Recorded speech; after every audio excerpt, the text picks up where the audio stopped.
வணக்கம். நான் உங்கள் மனோகரன். நாம இன்னைக்கு தூத்துக்குடி மாவட்டம் கோவில்பட்டி பக்கத்துல முக்குட்டுமலை கிராமத்துல அ ஒரு நபர் இயற்கை முறையில விவசாயம் பண்றாங்க. கால்நடையும் வளர்க்குறாங்க. ஆடு வளர்க்குறாங்க, மாடு வளர்க்குறாங்க, நாட்டுக்கோழி வளர்க்குறாங்க. அ வாங்க எப்படி உள்ள போய் பார்க்கலாம். எப்படி இருக்குன்னு பார்க்கலாம் நம்ம.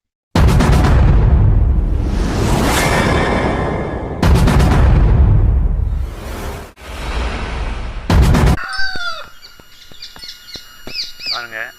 அந்த இடமே இயற்கை சார்ந்த சூழல்ல பாருங்க. நல்ல பறவைகள்லாம் நல்லா கிச்சு கிச்சுன்னு எல்லாம் பறந்து போயிடுச்சு. நம்ம வர்றதை பார்த்து கொஞ்சம் முன்னாடி ஆட்கள் நிறைய வந்ததுனால கொஞ்சம் பறந்து போயிடுச்சு. இருந்தாலும் ஒரு சில பறவைகள் பாருங்கள் கீச்சு கீச்சுன்னு இந்த கிளி சத்தம் கேட்கு. இயற்கை சார்ந்த இடங்களா நல்லாங்க. இந்த பார்க்குறதுக்கு இந்த மாதிரி இடம்லாம் ரம்மியமாக இருக்கும். இப்போது ஏன்னா நம்ம டவுனில் இந்த மாதிரி நகரத்துலலாம் இப்படி பார்க்க முடியாது. நம்ம கிராமங்களில் மாதிரி இந்த மாதிரி பார்க்கும்போது ரொம்ப கண்ணுக்கு குளிர்ச்சியாக இதமாகவும் இருக்கும். நீங்கள் இந்த இடத்துல கொஞ்சம் நேரம் இருந்தாலே நமக்கு மனசு அமைதியாக இருக்கும். பார்த்தீங்களா, நல்ல சுத்தமான காற்றுங்க. ஆடு வளர்க்குற இடம் வச்சுருக்காங்க. ஒரு 50 ஆடு நாட்டு ஆடு வளர்க்குறாங்க. வெள்ளை ஆடுங்க, சூப்பரான ஆடுங்க. எல்லாமே கிடா மாதிரி இருக்குது. பெண் ஆடு, இந்த மாதிரி புளியம்போர் ஆடு, எட்டியாபுரம் ஆடு, இந்த மாதிரி ஆடு எல்லாம் நிறையா இருக்குது. வெள்ளை ஆடுகள் இருக்குது, அருமையாக இருக்குது. வேணுங்கிறவங்க இங்கே தேவைப்படுறவங்க இவங்களை கான்டாக்ட் பண்ணிக்கலாம். அந்த நம்பர் இதில் இருக்குது. நீங்கள் நேரமும் இங்கே ஆடு விசேஷத்துக்கோ இல்லை உயிரடைக்கோ கறிக்காகவோ கோவில் திருவிழாக்கோ எதுனாலும் வாங்கிக்கலாங்க. நம்ம சார் வந்து இது நம்ம முக்கூட்டு மலகத்தில் நம்ம சார் ஆடு வளர்க்குறாங்க, மாடுகள் வளர்க்குறாங்க, நாட்டுக்கோழி வளர்க்குறாங்க. அதாவது அவங்கன்னா இயற்கை விவசாயம். அண்ணே உங்கள் பேர் என்ன பேர்? என் பேர் முனிசாமி. முனிசாமி. ஆமாம். அண்ணா இது வந்து முக்குட்புலை, கோல்பட்டி பக்கம், தாலுகா, நம்ம தூத்துக்குடி மாவட்டம். ஆமாம். இங்கே வந்து ஆடு என்ன மாதிரி முறையில் நீங்கள் வளர்க்குறீங்க? ஆடு வந்து இயற்கையோட ஒன்றி வளர்க்குறாங்க. ஆமாம். ஆடுல என்னென்ன ரகம்லாம் இருக்குண்ணா? ஆடுல வந்துட்டு அந்த வெள்ளாடுக, அப்புறம் போராடு, அப்புறம் கன்னி வெள்ளாடு, அவங்க அந்த வெள்ளாடு கிடாய்கள்லாம் இங்கே வளர்க்குறாங்க. ஆடுகளை விற்பனைக்கு தான் கொடுப்போம். ரேட் எப்படி? ரேட் வந்து நாங்கள் ஒரு உயிரிழைக்கும் கொடுப்போம். பேசி எப்படி கொடுக்கணுமோ குறைச்சும் கொடுப்போம். சைஸை பொறுத்து கொடுப்போம். உயிரிடனா எந்த மாதிரி? உயிரிடனா 600 ரூபா ரேட்டு கொடுப்போம். ஆமா பாருங்க, இங்க வெள்ளாடுல கிடா மாதிரியே இருக்கு. ஆமா, கனி மாதிரி எல்லா மாதிரி இருக்கு, வெள்ளை மாதிரி எல்லா மாதிரி இருக்கு.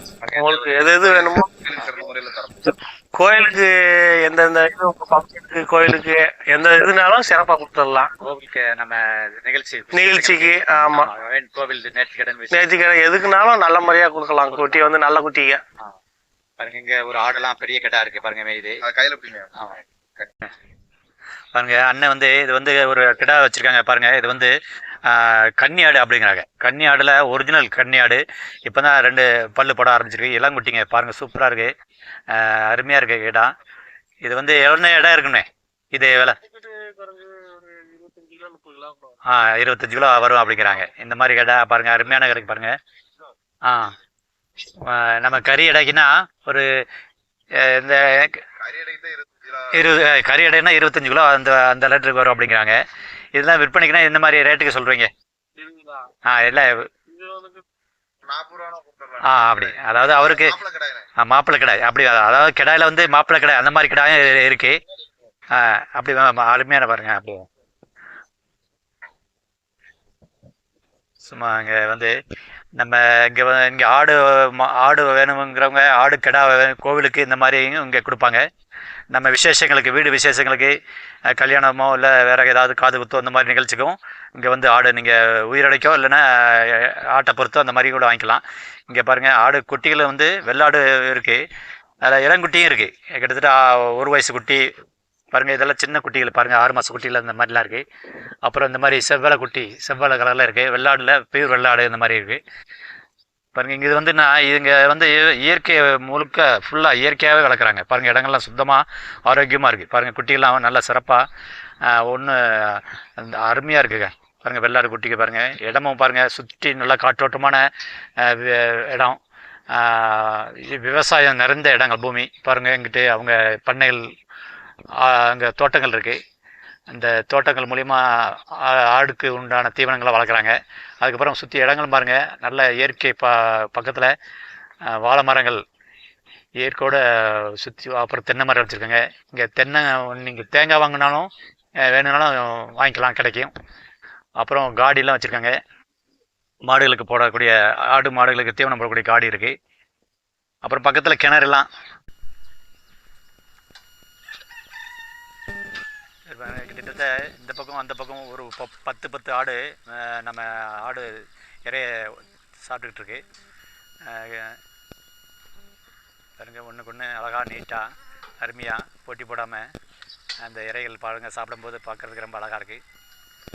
எல்லாமே வெள்ளாடுங்க, நாட்டு வெள்ளாடு இருக்குது, கன்னி ஆடு இருக்குது, குறால் ஆடு இருக்குது, எட்டயபுரம் மாடு இருக்குது, நம்ம புதியம்புத்தூர் போராடு அப்படிங்கிறாங்க.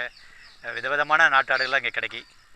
நம்ம இடம் வந்து தூத்துக்குடி மாவட்டத்தில் கோவில்பட்டி தாலுகா, திருவேங்கடம் போகிற ரூட்டில் முக்குட்டுமலை இந்த ஊர் இடம். அப்புறம் இருக்குது சார் தான் இந்த இடத்துக்கு சொந்தக்காரர். பாருங்க, நல்ல காற்றோட்டமானங்க இயற்கை முறையில் நம்ம விவசாயம் சார்ந்த பூமியில் இயற்கையாக வளர்த்துருக்காங்க. பாருங்கள், பக்கத்தில் வாழை மரங்கள்லாம் நிறைய வச்சுருக்காங்க. அதே மாதிரி தென்னை மரங்கள் இருக்குது. அப்புறம் மேலே வேப்ப மரங்கள் இந்த மாதிரிலாம் இருக்குது. அருமையாக பக்கத்தில் ஒரு சிவன் கோவில் ஒன்று இருக்குது.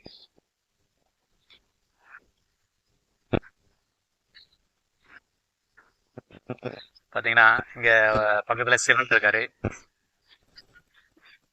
அனைத்தும் இங்கே இருக்காங்க. அங்கே கோழி, நாட்டுக்கோழி இருக்காங்க. அப்புறம் பசு ஒன்று வளர்க்குறாங்க, பசுமாடு ஒன்று வளர்க்குறாங்க. கோழிகள் இருக்குது, நாட்டுக்கோழிகள். அங்கே தூரத்தில் நாட்டுக்கோழிகள் மேயுது. பாருங்கள், இங்கே மரங்கள் வந்து நிறைய வச்சுருக்காங்க. மாதுளம்பழ செடிகள்லாம் நிறையா இருக்குது. புங்க மரம், வேப்ப மரம், அந்த மாதிரி மரங்கள்லாம் நிறையா இருக்குது. அப்புறம் ஷெட்டு வச்சுருக்காங்க. இங்கே வந்து இவங்களே விவசாயம் பண்ணுறதுனால விவசாயத்துக்கு தேவையான பொருட்கள், அதாவது டிராக்டர் உழுவுறதுக்கு, இந்த மாதிரி அந்த பொருட்களை, விவசாய பொருட்களை கொண்டு வந்து சேர்க்கறதுக்கு டிராக்டரில் வச்சுருக்காங்க. அப்போ பார்த்தீங்கன்னா இங்கிட்டு கோழிகள், சேவல்லாம் மேயுது. இங்கே சேவலும் வச்சுருக்காங்க, நாட்டுக்கோழி, நாட்டு சேவல் எல்லாம். இது வந்து அவங்க கோழி அடக்கி வச்சுருக்கிற கூண்டு, திறந்து விட்டாங்க மேய்ச்சலுக்காக. அப்புறம் இங்கே கிணறுகள் இருக்குது. கிணற்று விவசாயம் பண்ணுறதுக்காக அதுக்கு தண்ணி பாய்ச்சறதுக்கு கிணறுகள் இருக்குது. இங்கே பின்ன நாற்று இங்கே விவசாயம் போட்டுக்கிட்டு இருக்காங்க. புதுசாக விவசாயங்கள் இது பாத்தி கட்டி தண்ணி பாய்ச்சி வச்சுருக்காங்க. நேற்று வந்து மழை பெஞ்சதுனால கொஞ்சம் ஈரமாக இருக்குது எல்லா இடமும். அப்புறம் இந்த பக்கம் பாருங்கள், செடிகள் விவசாயம் போட்டிருக்காங்க. அப்புறம் விவசாயம் பண்ணக்கூடிய டிராக்டர், இந்த உழுதுறதுக்கு உழவு வந்து விவசாய நிலத்தில் உழவு போடுறதுக்காக டிராக்டர், சொந்தமாக டிராக்டர், ஓன் டிராக்டரில் வச்சுருக்காங்க. அப்புறம் அந்த பக்கம் கொஞ்சம் தீவனங்கள், அந்த பையில் தீவனங்கள்லாம் வச்சுருக்காங்க. அப்புறம் டிராக்டர் கலப்பைகள்லாம் இருக்குது. இந்த பக்கம் வந்து காடி, நம்ம தீவனம் போடக்கூடிய காடி, அதில் வந்து தண்ணி, நம்ம கழனி தண்ணியும் இந்த மாதிரி ஊற்றி வச்சுக்கலாம். இல்லைன்னா ஆட்டுக்கு, மாட்டுக்கு இந்த மாதிரி தீவனங்களும் போட்டு அந்த மாதிரி காடியும் அதையும் அப்படியும் யூஸ் பண்ணிக்கலாம். தென்னை மரங்கள்லாம் நிறையா இருக்குது. இங்கே உங்களுக்கு தேங்காயும் கிடைக்கும். நீங்கள் தேங்காய் வேணும்னா இங்கே தேங்காய் கூட வாங்கிக்கலாம் இவங்ககிட்ட. அப்புறம் மரங்கள் பாருங்கள், இது கருவேப்பிலை மரம்.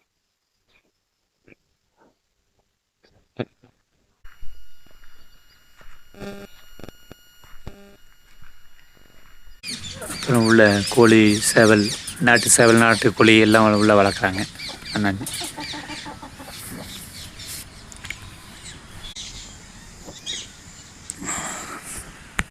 தண்ணி மேலே வரைக்கும் கிணத்துல தண்ணி இருக்குது. பாருங்கள், அருமையான தண்ணியாக இருக்குது, கிணறாக இருக்குது, சூப்பராக இருக்குது பாருங்கள். அப்புறம் சுற்றி இந்த மாதிரி தோட்டங்கள் வச்சுருக்கனால இயற்கை விவசாயங்கள் நிறைய பண்ணுறாங்க.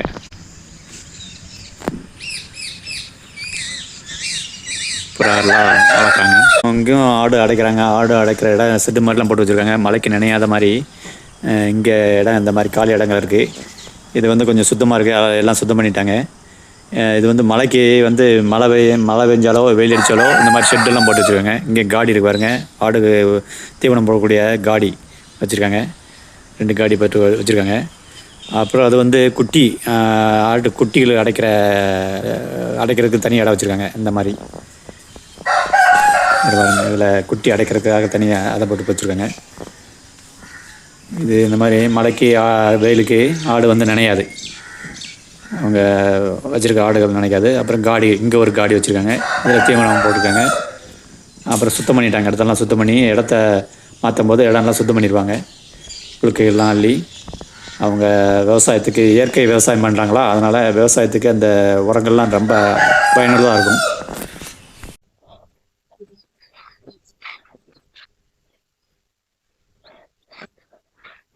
பாருங்கள், நம்ம வாழை மரத்தில் ஒரு தார் வாழைக்காய் இப்போ வந்து இது சின்ன ஸ்டேஜில் இருக்குது.